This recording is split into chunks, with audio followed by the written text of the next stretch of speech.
Hello sir, my name is Eman Fidel Kotamura and I will be explaining the task 1 to 3.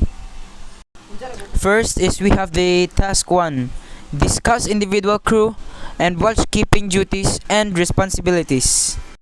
First is we have the deck department, responsible for navigation, cargo operation, and the machine maintenance of the docks and overall structures. And then we have the engine department, operates and maintains the machine that can run the ship and keeps the spaces these machineries occupies. And then we have the steward department. The catering department ensures all cruise members will feed with healthy and good food. And then we have the master captain, the supreme authority on board. A licensed master maintain mariner acts as a personal executive to ship owner and promote welfare. And then we have the chief or officer, supervise dock department, second in command after using assume command of the whole ship. And then we have the second officer, in charge in updating of charts and publications, keeping them current, and upkeep of navigational instruments and equipments. And then we have the third officer, in charge of memory stations as directed by the master. And then we have the deck cadet apprentice, a student who completed the academic requirements under the direct supervision of the chief engineer or officer. And then we have the boatswain, a deck petty officer and is considered as the foreman of the deck. And then the pumpman, a deck petty officer and reports to chief officer for daily job orders. And then we have the able-bodied seaman, works under the direct supervision of the boatswain on the deck duties. And then we have the ordinary seaman, the lowest ranking personnel in the deck department. And then we have the chief engineer, usually in charge or responsible for the operations and maintenance that have to do with old machinery and equipments. And then the second engineer, usually in charge of the operation and maintenance of the boilers. And then we have the fourth engineer, engineer officer, who is usually responsible for sewage treatment purpose.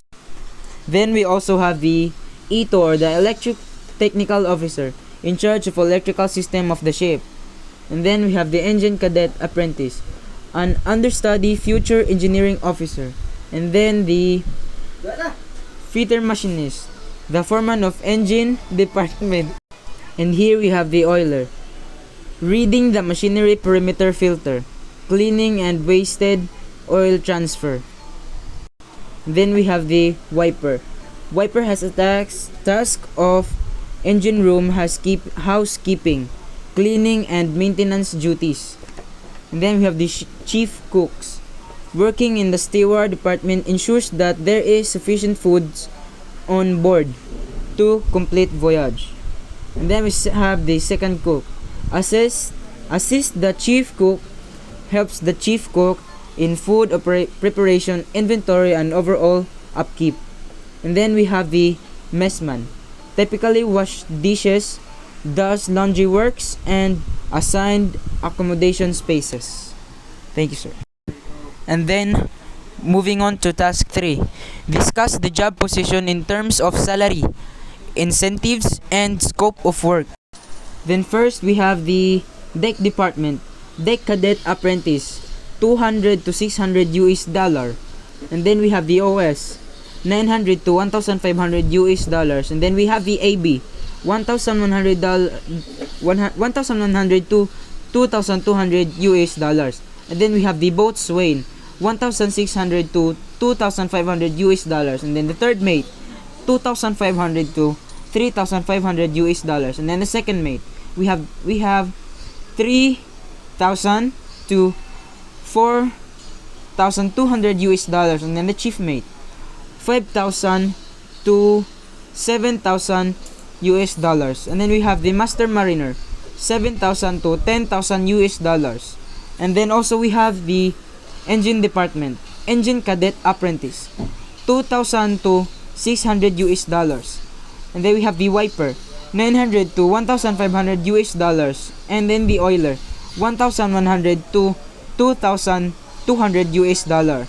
Then we have the fitter, 1,600 to 2,500 US dollars. And then the fourth engineer, 2,500 to 3,500 US dollars. And then we have the third engineer, 3,100 to 4,200 US dollars. And then we have the second engineer, 5,000 to 7,500 US dollars. And also we have the chief engineer, 7,000 to 9,500 US dollars. And then we also have the steward department, messman, 1,000 to 1,600 US dollars.